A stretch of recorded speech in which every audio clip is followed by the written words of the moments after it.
मेले ठेले दुकानें कव्वालियाँ भांगड़े शेख चिल्ली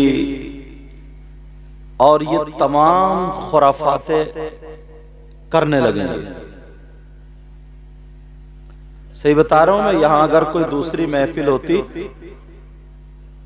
तो ये जितने नेक लोग हैं ये तो नहीं होते, और पूरा गांव उधर रोड तक होता, और औरतें इतनी होती।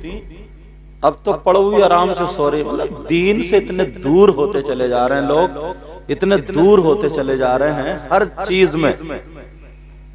बस हमें मजा मिलना चाहिए। यही वजह है। आपको क्या पता, आप तो यूं समझे कि पाकिस्तान में रह रहे हैं।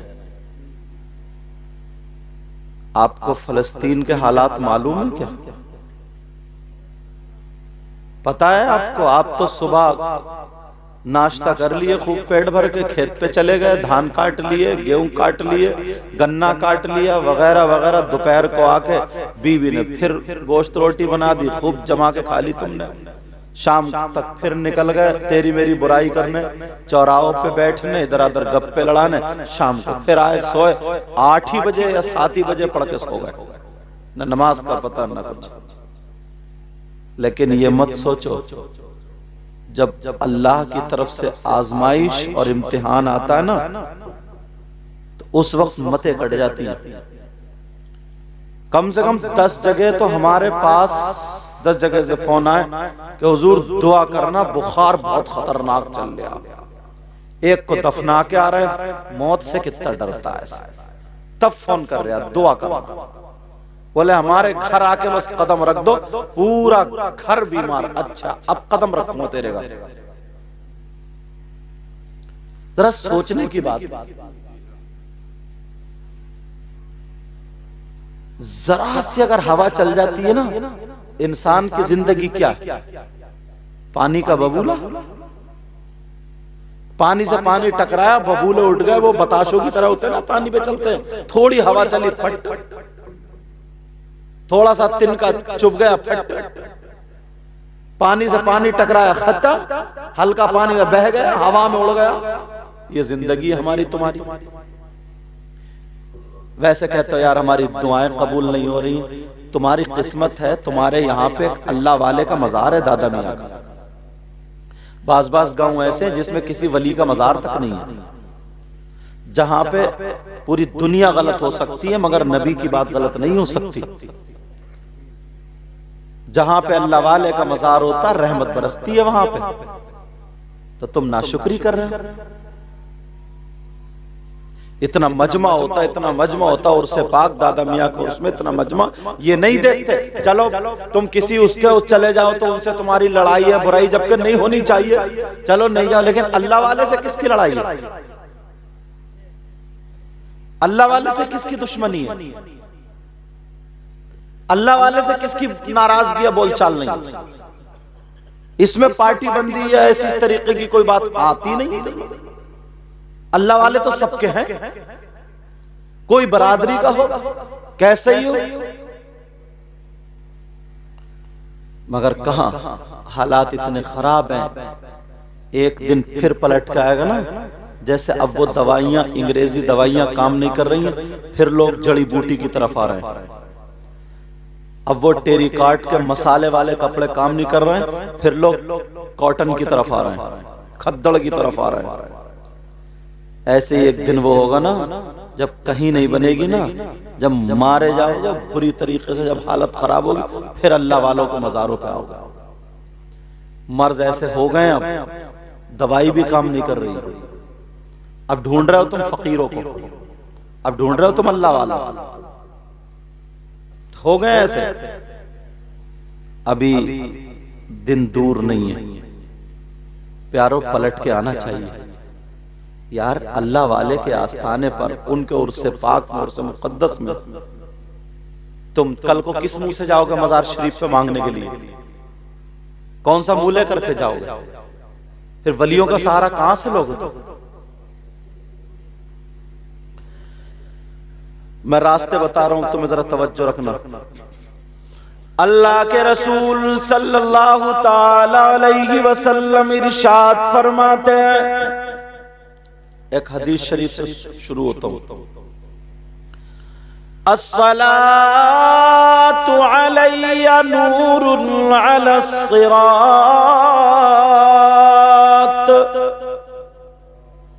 लोग सोते हों, लोग खाते हों, लोग पीते हों, लोग काम करते हों, तुम्हें जब वक्त मिल जाए तो नबी फरमाते हैं कि मुझ पर दुरूद पढ़ना। पुल सरात पर हिदायत बन जाएगा, तुम्हारे लिए सवारी बन जाएगी। और फरमाते वमन सल्ला यौमल जुमुअती समानीन मर्रतन गुफिर लहू ज़ुनूबु समानीन आमन। नबी फरमाते हैं अगर जिसने जुमे के दिन जुमे की नमाज के बाद 80 मरतबा दुरूद शरीफ पढ़ा, अल्लाह ताला उसके 80 साल के गुनाह माफ कर देता है। अपने तो गोदाम भरे हुए होंगे नेकियों से। कभी देखा गिरेबान में झांक के? कोई काम ढंग का नहीं। एक भी तो ऐसा काम हो जो लोग तुम्हारी मिसाल दे दें, एक भी ऐसा काम नहीं। और ये जितनी नौजवान नस्ल है ना, सही बता रहा हूं, ये तो बिल्कुल बर्बाद हो, बिल्कुल बर्बादी के रास्ते पर। हजरत 15-15 साल के बच्चे नशा करने लगे। इसे नशा हाथ में आ रहा, वो साइकिल का पिंचर जोड़ने वाला ट्यूब है ना, उसे जला जला के सूंघता फिर रहा, ऐसे करता फिर रहा।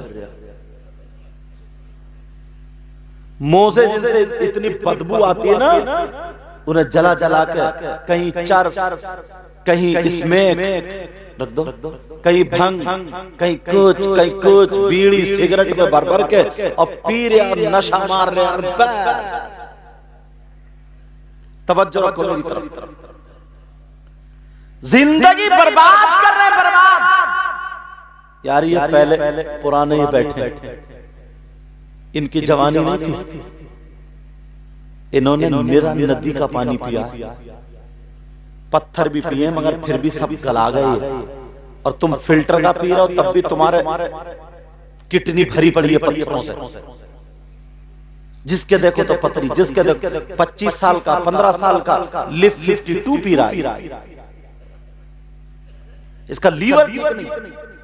सोचा कभी, तवज्जो की इस बात पर? तुमने अपने जिस्म को ना अंदर से फुला लिया, बस अब आदत बन गई। जब तक इतना मुंह में गुटखा नहीं भरेगा ना, जैसे घोड़ा होता है ना, वो घूंटा भर लेता मुंह में, अब फुर फुर करके चला, इतना गुटखा भर लेता बात, उससे बात कर हाँ ठीक हूं, तबीयत चाहती है मुंह पे तमाचा दे दो, बदबू आती है मुंह में से यार। उस पे साफ लिखा हुआ होता है कैंसर के जरासीम, साफ लिखा हुआ होता है। इतने गुटके, इतने गुटके, इतने गुटके। और अगर नंबर आ जाए ना, एक आदमी 10-10 रुपए के गुटके रोजाना खा ही लेता है, और ज्यादा खा लेता होगा मुझे लगता है ना, मैंने तो कम बताया। 20 रुपए का गुटका एक हफ्ते में कितने हो गए? 140 रुपए हो गए। 140 रुपए छोड़, अगर तू 100 रुपए मस्जिद की गुल्लक में डाल देता ना, तो तेरी तरफ से सदका हो जाता और सदका बलाओं को टाल देता।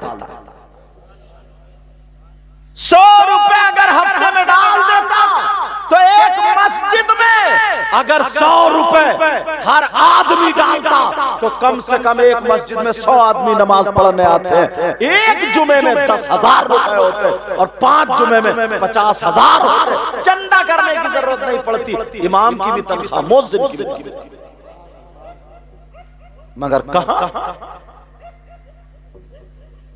मगर कहां जरा जरा बात पे चंदा करना पड़ता है, इस तरफ तवज्जो नहीं। तुम्हारे पास कोई ऐसी तंजीम नहीं है कि कहीं के मुसलमान भूखे मरते हो जो तुम 10-20 लाख रुपए, ऐसी कोई तंजीम हो, फंड हो तुम्हारे पास, उनको भिजा दो। तुम तो खुद फूक के बैठे हो। उसका गुटका छीना, उसका वो छीना खा लिया और बात बड़ा हो गया। अम्मा अब्बा ने कुछ नहीं दिया, अब किसी की मोटर खोल ली, किसी का नल खोल लिया, किसी की कार के बैटरी चुरा के ले गया। ये तुम्हारी जिंदगी बन गई। गैर लोग फलस्तीन के मुसलमानों के लिए भेज रहे हैं, गैर लोग भेज रहे हैं। तुम एक एक रुपया घर में डाल के संदूक में जमा नहीं कर सकते हो कि पता नहीं कौन सा दिन हमारे भाई पे क्या आन पड़े। अरे एक को मैं देखने गया था दिल्ली में, हमारे मिलने वाले थे, उनको कैंसर था। उनका कहना यह था मैं बाद में ऑपरेशन करूंगा, पहले मैं सैयद साहब का चेहरा देख लूं। यार मैं मिलने के लिए गया तो 50 बच्चियां ऐसी पछाड़े खा रही थी जिनकी माएं ठीक नहीं थी। डॉक्टर ने यह कह दिया था पता नहीं बचे या ना बचे। 50 माएं ऐसी थी। हॉस्पिटल के दरवाजे पे जाकर के देखो कितने मुसलमान ऐसे हैं जिन्हें दवा नसीब नहीं होती है, और तुम घर में पड़े हुए बसता रहे। उन्हें बेचारों को उनके पास इतना पैसा नहीं है, ज्यादा दिन नहीं हुए, अभी एक इंतकाल हुआ। डॉक्टर ने कह दिया 1,20,000 लगेंगे, बाल पड़ेंगे बाल। बेचारा कहां से लाए, जमीन है नहीं, 500 रुपए की मजदूरी करता था, मजदूरी नहीं हो रही है, 3 बेटी घर में, रोजाना 200 रुपए का खाने पीने का खर्चा हो जाता नहीं था। कहां से लाए? मर गया ऐसे बेचारा दबा कर, बताया तक नहीं था। तुमने कभी ये दर्द पैदा किया अंदर? तुम्हें हसद करने से फुर्सत नहीं है, तुम्हें तकब्बुर करने से फुर्सत नहीं है, तुम्हारे अंदर लगता दिल है ही नहीं। तुम्हें जलन, हसद, कीना, बगावत इतनी बढ़ गई कि मत पूछो। तौबा तौबा तौबा तौबा। अभी राजस्थान में गया था मैं तकरीर करने, 2 भाई थे, 2 माँ इंतकाल कर गई, बाप भी इंतकाल कर गया। बेटा मैं पहले से ठीक है, माँ बाप दोनों। माँ ने सिर्फ ये कहा था बड़े भाई के यहाँ पे इंतकाल हुआ था, माँ का कहा था मेरे छोटे का ख्याल रखना। छोटे भाई को कहा था मेरे छोटे का ख्याल रखना। उसने इतना ख्याल रखा, किसी लड़की से बातचीत करने लगा तो उसने कहा कि मैं मर जाऊंगा वरना उसी से शादी करूंगा। भाई ने उस लड़की घर वालों के जाके हाथ जोड़े तो उस लड़की के बाप ने कहा पहले जो 3 बीघे जमीन है वो उसके नाम कराओ और घर भी नाम कराओ। उसने अपने भाई की खातिर घर नाम करा दिया, जमीन भी नाम करा दिया। शादी हो गई। 3 महीने के बाद बेटी ने और उसी भाई ने उस बड़े भाई को और भाभी को निकाल के बाहर कर दिया। जिसने हाथ पांव जोड़े तो उसने बाहर कर दिया। तुम खाली गुटके खा रहे हो। तेरी मेरी बहन बेटी से बात कर ली, लड़की बाजी में पड़ गए, सोच रहे हो हमने बड़ा ऊंचा काम कर लिया। तुम्हारे घर में माँ बहन नहीं है क्या? शर्म करना चाहिए थोड़ा सा। दिल रोता है आज, समझे? दिल रोता है आज। बाहर कर दिया। उसने कहा अच्छा मैं दूसरी जगह जाऊंगा ना, मैं भाई से दूर होना नहीं चाहता हूं, 500 रुपए तुम्हें इस कमरे के किराए के देता रहूंगा। राजी हो गए। दोनों बराबर में रह रहे थे। एक बच्ची थी छोटी सी, वो बेचारी चाचा चाचा चाचा चाचा चाची चाची करती थी और वो कम वक्त उसे भगा दिया करती थी। इतने बड़े बच्चे को क्या पता, इन्होंने दिलों में नफरतें डाल दी। मुसलमान का ये काम था। उसकी बीवी को बच्चे की उम्मीद थी, 6ठा या 7वां महीना था, तो उसने कहा मैं जेसीबी चलाने जा रहा हूं, 15,000 रुपए मुझे महीने पे वो देगा, पहाड़ में जेसीबी चलाऊंगा ताकि पैदाइश के टाइम पे पैसों की जरूरत पड़ेगी। बीवी बोली हाँ मैं ठीक हूं, मैं आराम से ठीक हूं, मैं तुम चले जाओ। बेचारी के दर्द होता था मगर पैसों की वजह से दबा के रह गई, दबा के रह गई। तुमने लाखों रुपए 50 रुपए रंडियों पे उड़ा देते हो, ढोल ताशे गाजे बाजों पे उड़ाते हो, आतिशबाजियों पे उड़ा देते हो, बैंड बाजों पे। कभी देखा कितनी बहनों की कितनी माओं की जानें चली गई? कभी तुमने सोचा? तुम एक कुएं की मेंढक को यही घूम रहे हो, तुम्हें क्या? जब तुम्हारे गांव में बला आएगी तो तुम समझोगे हिंदुस्तान खत्म है आज, मगर तुम्हें क्या पता क्या हालात। वो चला गया। 14-15 दिन गुजरे, बीबी को इतना दर्द हुआ, ब्लीडिंग शुरू हो गई। छठा सातवां महीना ब्लीडिंग शुरू हो जाए तो क्या बने? बच्ची जा रही है, चाचा चाचा, मेरी अम्मी रो रही है, चीख रही है बेचारी। और जब वो गया था ना तो अपने भाई का हाथ पकड़ गया था, छोटे अपनी भाभी का ख्याल रखना, वो तेरी माँ की तरह। इसने मुड़ के नहीं देखा, कान में एयरफोन लगा लिया। तेरी माँ तेरे घर में, तू कान पे एयरफोन लगा के लड़कियों से मोबाइल पे चैटिंग पे लगा पड़ा। कभी सोचा तेरी माँ के पाँव में दर्द है, तेरी माँ को खांसी है, किसकी दुआएं लेना चाहता तू? कौन तुझे कामयाब बनाएगा? कभी आया ख्याल तुम्हें? ये दिल की बातें जो बता रहा हूं मेरे पास आती। अब वो उस लड़की को, उस बहन को, छोटी सी बच्ची, वो बेचारा जेसीबी चला रहा था पहाड़ में, 12-13 दिन और बचे थे आने के। उधर कान में एयरफोन लगाए हुए और बीबी उसकी भाभी चीख रही है, चिल्ला रही है। कोई आसानी से तो नहीं मर जाता ना, खून बह बह के कपड़ों से बाहर निकल। वो लड़की तख्त से नीचे गिरी, मगर कोई नहीं आया। यहां तक के इंतकाल हो गया, इंतकाल हो जाता है। अब छोटी बच्ची रोती फिर रही है, चाचा चाचा, मेरी अम्मी नहीं बोल रही, अम्मी नहीं बोल रही, चलो देखो। इन्हें कमबख्तों को जरा भी तरस नहीं आया। वो लड़की ने अपनी जान दे दी, 7वां या 6वां महीना था। जब पता चला इंतकाल हो गया, उस भाई का दिल फट गया कि जिसे मैंने औलाद की तरह पाला था, इतने रो रो के बयान कर रहा था। हालात क्या हो गए? इतने फुक्के बनोगे, इतने बेकार बनोगे, तुम्हें बिल्कुल बेकार बना के डाल दिया। क्या तुम इस लायक नहीं हो कि तुम काम सीखो? क्या तुम इस लायक नहीं हो कि तुम अच्छे से काम करो? तुम इस लायक नहीं हो जो 4-5 पैसे कमाओ? तुम इस लायक नहीं हो कि कोई दस्तकारी कर लो? क्या तुम इस लायक नहीं जो स्कूल में पढ़ने वाले स्कूल टॉपर हो जाए? इस लायक नहीं हो जो मदरसे में पढ़ने वाले वो कामयाब हो जाए? पढ़ने की उम्र चली गई है तो कम से कम काम सीखो। कितने काम है दुनिया में। लेने वाला मत बनो, देने वाला बनो। अल्लाह अल्लाह, ये बातें आई थी तो मैंने कह दी थी, मगर मौसम चल रहा, महीना चल रहा। सैयदना हुजूर गौसे पाक रज़ी अल्लाह ताला इतना कह करके जाऊंगा जहां तक मेरी आवाज पहुंचती है। सुनो, मैं किसी इंसान के लिए, तुम्हारे लिए नहीं कह रहा हूं, अल्लाह वाले के लिए जरूर कहूंगा। अगर अल्लाह वाले का उर्स हुआ करे तो सारे घर बार को छोड़ के अल्लाह वाले की महफिल में आ जाया करो। मत देखा करो ये कौन है, ये कौन है, ये कौन है, ये कौन। ये देखा करो अल्लाह वाले जितने इनके उतने हमारे, जितने इनके उतने हमारे। ये वो समंदर है जो चाय पानी भर के ले जाए।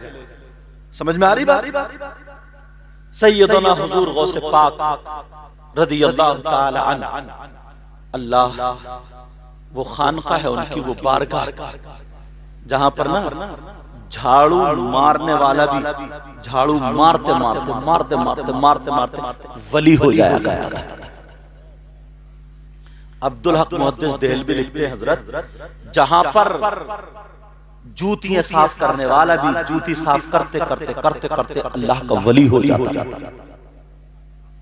जहां पर बड़े पीर की खिदमत खानकाह में, जरा देखो बड़े पीर साहब हैं,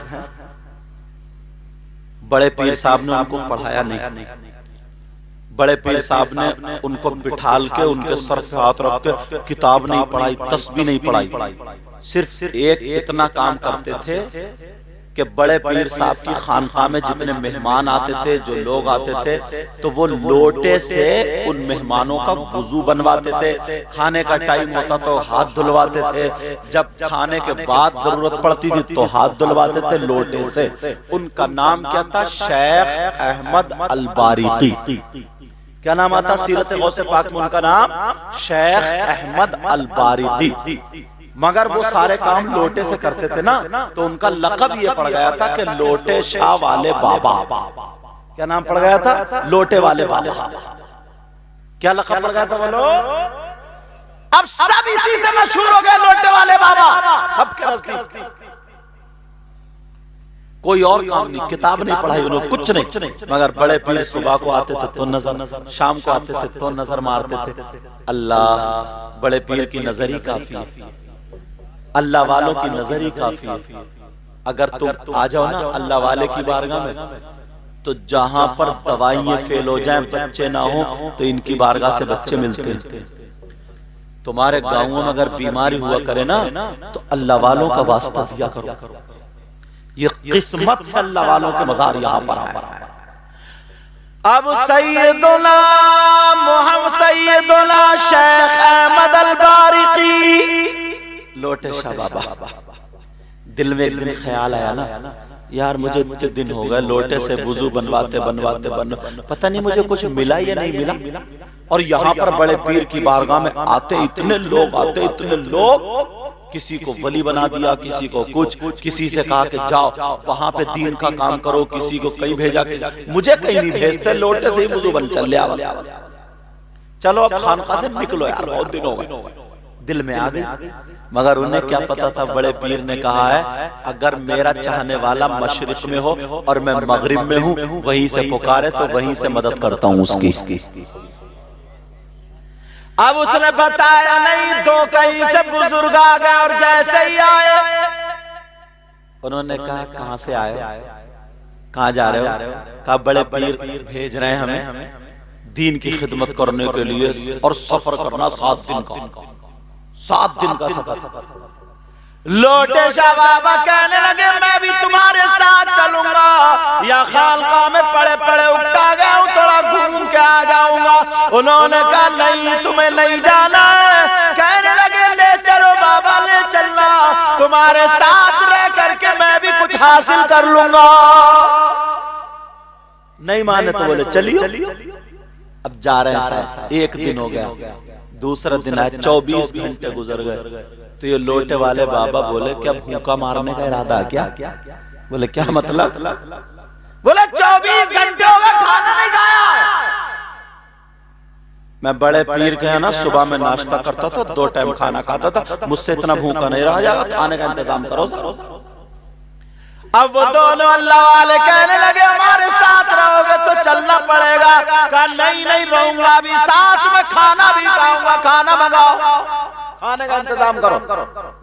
उनमें से एक अल्लाह वाले ने कहा ठीक है, वुजू तो था ही उनका, अल्लाह बरकतें फरमाए, वुजू तो था ही, हाथ उठा करके उन्होंने दुआ की, और जैसे दुआ की तो आसमान से दस्तरखान आ गया। तीनों लोगों ने बैठ करके खाना खा लिया। कितने लोगों ने?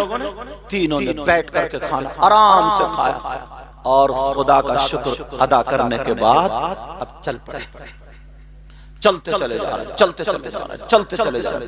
एक दिन फिर हो गया, 24 घंटे गुजर गए। अब जब 24 घंटे गुजरे तो फिर का देखो, फिर तुमने भूखा मार दिया। 24 घंटे हो गए, 24 घंटे का फिर भूखा मार दिया तुमने। जब तक कहूं नहीं मैं, तब तक तुम नहीं खिलाओगे खाना। अल्लाह जब इतना कहा, बोले तुम यार बड़े खद्दू इंसान हो, जब देखो तो खाई रहो, जब देखो अरे बोले 24 घंटे हो गए। अब दूसरे अल्लाह वाले ने दुआ फरमा दी, हाथ उठा करके दुआ की, क्योंकि वली थे। हाथ उठा करके जब दुआ मांगी तो एक दस्तरखान और आ गया। अब फिर उन्होंने खा लिया, और खाना खाने के बाद मुस्कुरा के फिर चल पड़े, अल्लाह का शुक्र अदा कर। अब तीसरा दिन है, फिर 24 घंटे, यार पेट की टूट गई। ये बोले साहब खाना चाहिए। अब वो दोनों बोले सुनो, पहले दिन इन्होंने दुआ की तो दस्तरखान आ गया, ये तो निबट गए। फिर मैंने दुआ की तो दस्तरखान आ गया, मैं भी फारिग हो गया। अब तुम्हारी बारी है, तुम दुआ करा। अब किसकी बारी है? अब ये लोटे वाले बाबा चक्कर में पड़ गए, यार ये दोनों तो वली थे, मगर मैं क्या करूंगा, मैं कहां से खाना मंगाऊंगा। इन्होंने तो दुआ की, इनकी इतनी पहुंच थी, पता नहीं किसका वास्ता दिया। बोले नहीं तुम ही मंगाओ। बोले नहीं, इंसाफ होगा। पहले इन्होंने फिर मैंने, अब तुम्हारी बारी। अब लोटे वाले बाबा चक्कर में पड़ गए, क्या करूं, मगर चालाक बहुत थे। सोचा इन्होंने न किसी वली का वास्ता दिया होगा, किसी बहुत ऊंचे फुल पावर वली का वास्ता दिया होगा। जब इतना कहा, मगर दिया किसका होगा मुझे तो नाम भी याद नहीं, मगर चालाक तो बहुत थे। कहा ठीक है दुआ करता हूं। इन्होंने हाथ उठा दिया और कहा या अल्लाह, दिल ही दिल में कह रहे हैं इन्होंने जिस वली का वास्ता दिया मौला तू तो मुझे जानता ही है, उसी वली के सदके में खाना दे दे। इन्होंने जिसका वास्ता दिया है उसी वली के सदके में ऐ अल्लाह खाना दे दे। जब इतना मांगा तो 2 दस्तरखान आ गए। कितने आ गए? बोले यार हमने दुआ मांगी तो 1, इन्होंने दुआ मांगी तो 2। बोले माजरा बताओ तुमने किसका वास्ता दिया है? बोले किसके वसीले से मांगी है? अब लोटे वाले बाबा को अगर नाम याद हो तो बताएं। वो फंस गए, बोले यार किसका बताऊं? बोले देखो जी बाद में बताऊंगा, पहले तुम बताओ। इन्होंने जब ये बताएंगे तो नाम याद हो ही जाएगा फिर तो। क्या तुम बताओ तुमने किसका वास्ता दिया है? जब इतना कहा तो वो कहने लगे सुनो, हमने जो वास्ता दिया, हमने सोचा अगर नबी का वास्ता दे तो खाना मामूली चीज है, इतना बड़ा वास्ता नहीं। हमने सोचा हुसैन पाक का वास्ता, ये भी बड़ा वास्ता है। हसन पाक का वास्ता, ये भी बड़ा वास्ता है। गौसे पाक का वास्ता, ये भी बड़ा वास्ता है। हमने गौसे पाक का नहीं दिया, मगर गौसे पाक की खानकाह में एक अल्लाह वाला लोटे से लोगों को वुजू बनवाता है, मेहमानों की खिदमत करता है। वो लोटे शाह बाबा हमने उनको देखा नहीं है, मगर उन्हीं का वास्ता दिया तो अल्लाह ने खाना अता कर दिया। का तुमने कैसे पता लगा वो अल्लाह का वली? लो सुन लो साहब, गौसे पाक की नजर चोर पे पड़ जाए तो वली बना दे, और लोटे वाले पे कितनी नजरें पड़ी होंगी। अब बोले यार लोटे वाला तो मैं ही हूं, समझ रहे? बोले ये तो मैंने सोचा ही नहीं बेटा, पांव समेट का मैंने ये तो सोचा ही नहीं। कहने लगे ये बता तुमने किसका वास्ता दिया? तो वो कहने लगे अल्लाह वाला सुनो, अरे क्या करूं तुमने जिसका वास्ता दिया था, लोटे शाह बाबा को तुमने नहीं देखा, मगर आज देख लो लोटे शाह बाबा जो है वो तुम्हारे सामने खड़ा है। मुझे पता नहीं था, मगर अब मैं जा रहा हूं अपने गौस की बारगाह में जा रहा हूं। वहां पर ना किसी ने ये बयान ऐसे किया था, तो ये सवाल है तल्लो साहब ना किताब पढ़े ना कुछ पढ़े, ये लोग इनको क्या है कुछ नहीं, इशारे पे वली बना देते हैं। अब ये वली कैसे बन गए? तो मैंने कहा तुमने पढ़ा नहीं है क्या? एक चोर को, चोर ने कितनी नमाजें पढ़ी, डकैत ने कितनी नमाजें पढ़ी, कितनी किताबें पढ़ी उसने। एक चोर पर जब बड़े पीर की नजर पड़ी तो वली नहीं बना दिया था। तो यार झाड़ू मारने वाले का मर्तबा तो चोर से फिर भी ऊंचा। अरे वो लाएंगे नहीं, फिर भी ऊंचा। जो लोग दादा मियां के खिदमत करते हैं, तुम ये मत देखना कि ये कौन से बिरादरी के हैं या बहुत बड़े मुफ्ती हैं, अल्लामा है, यूं है और तू है। यार बड़े पीर साहब का नाम सुना है? अल्लाह वालों की बारगाह में ना 1 दिन 2 दिन 3 दिन 4, तुम्हारे घर पे रोजाना एक कुत्ता है, कुत्ते की कोई हैसियत होती है?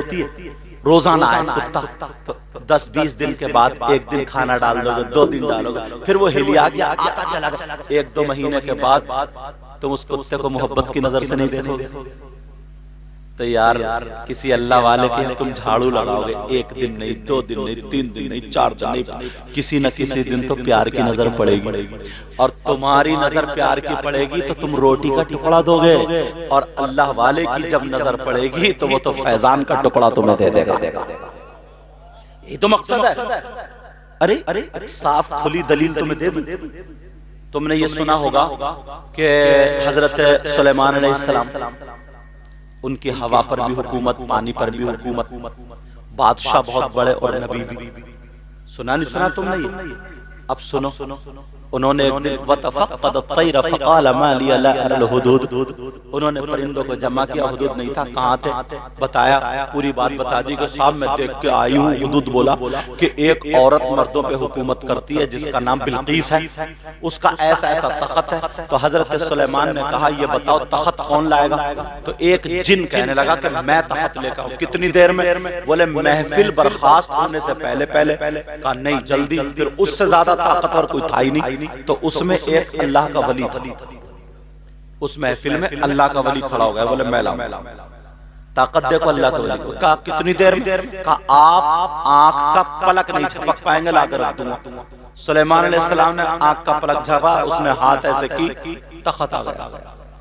ये बात अंग्रेज ने पढ़ी, कुरान में है ये, अच्छा कुरान में, काल इफरीतु मिनल जिन, समझे?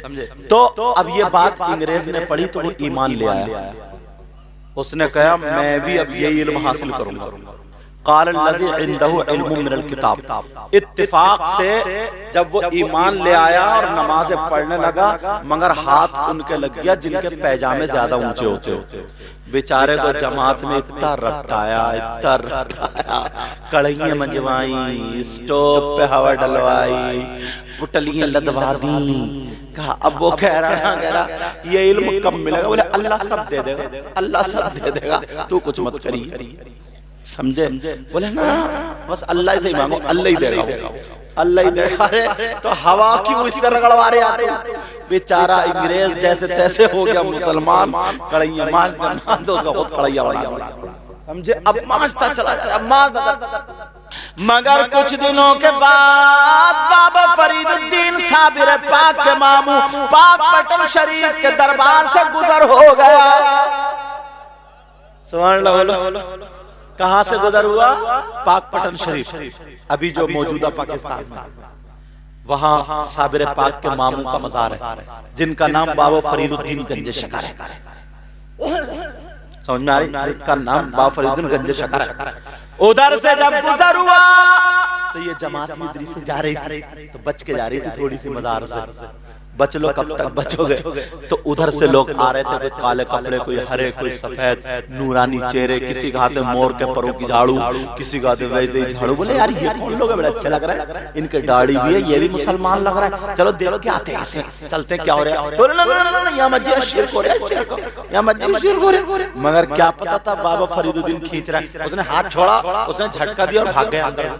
उसने कहा अरे देखा हुआ क्या बात है। जैसे ही जब अंदर को चला, एक फकीर ने रोक लिया दरबार के थोड़ा पहले। अस्सलाम वालेकुम। कहा वालेकुम अस्सलाम। को फकीर कहने लगा ना, कहा लगता है बाबा के मेहमान हो? कहा जी मैं मेहमान हूं। अच्छा। कहा आप कौन है? कहा मैं बाबा के यहाँ झाड़ू मारता हूँ, खादिम। क्या कहा? खादिम। वो अंग्रेज बोला मैं मेहमान हूं, तो फकीर बोला मैं मेजबान हूं, क्या चाहिए? ठंडा लोगे या गरम? तो थक तो चुके था, कड़ियां मांझते। उसने सोचा चाय पी लूंगा, थोड़ी थकावट उतर जाएगी। उसने सोचा गरम पिला दो। इस अल्लाह वाले ने हाथ ऐसे किया तो चाय का कप आ गया, मगर चाय का कप भी इंडिया, भारत, पाकिस्तान मौजूदा का नहीं था, वो इंग्लैंड का रहने वाला अंग्रेज था। ईमान लाने से पहले जिस कप में चाय पिया करता था वही कप था। 1 मिनट भी नहीं गुजरा, इंग्लैंड से कप आ गया। इस अल्लाह वाले ने हाथ को ऐसे किया और करने के बाद वही कब आ गया। कलो गर्म गर्म चाय पी लो। ये भूल गया चाय को, कहने लगा बाबा ये बताओ कौन सी किताब में ये इल्म, मैं तो कढ़ाइयां मांज रहे हूं, ये बताओ ये इल्म कहां से आया? बोले तुम्हें नहीं मिला। बोले बड़ी हवा डाल ली, मेरी हवा निकल गई। कम वक्तों ने इतना रगड़ा उसको, तौबा करता होगा, सोचता होगा बड़ा कठिन है यार ईमान लाना, इतना रगड़ा, सबने बोझ उसी पर गधा बना दिया उसको। अब अल्लाह अल्लाह क्या हुआ, वो फकीर ने से जवाब बढ़ाया तो चाय का कप आ गया, का गर्मा गर्म पी लोगा, पीऊंगा बाद में, ये बताओ ये कप कहां से आएगा? भूल गया तुम्हारी रसोई का है। अब वही तो पहचान रहा हूं, इंग्लैंड का है, का वही तो पहचान रहा हूं। जब इतना कहा तो वो कहने लगा जरा बता दो ये इल्म कहां से आया, कौन सी किताब पढ़ी? तो फकीर मुस्कुरा करके कहने लगा ये इश्क की किताब थी और मैंने कुछ नहीं पढ़ा, ये इल्म जो मुझे हासिल हुआ है ये बाबा के यहाँ झाड़ू मारने से, चौखट साफ करने से, अल्लाह वाले की खिदमत हासिल करने से इल्म हासिल हो गया। और हम लोग सो रहे आराम से अपने घरों में, अल्लाह वाले और चल्या इनके कानों में वो नाचने वाली होती, वो ठुमके मारती या वो कव्वालियां गाती, उनका शेर पढ़ती, इनका शेर पढ़ती, आपस में एक दूसरे को ये तमाम तरीके के गंदे गंदे शेर कहते, रगों में शैतान दौड़ता, फिर इनका उर्स माना जाता कि हाँ अब हो गया धूमधाम से। कभी ऐसा मत करना, समझे? ऐसे ही करना, 100 नहीं चाहिए, 2 चाहिए, लेकिन अच्छे चाहिए, समझे? इन 2 की वजह से ना, इन लोगों की वजह से गांव में बहारें आएंगी। मेरी इतनी बात याद रखना, अल्लाह वालों की बारगाह में बोलो, आज के बाद ये बातें याद रखोगे इंशाअल्लाह। बोलो ना कोई अमल है सुनाने के काबिल, कहिए या रसूल अल्लाह, ना कोई अमल है सुनाने के काबिल, न मुंह है तुम्हारे दिखाने के काबिल।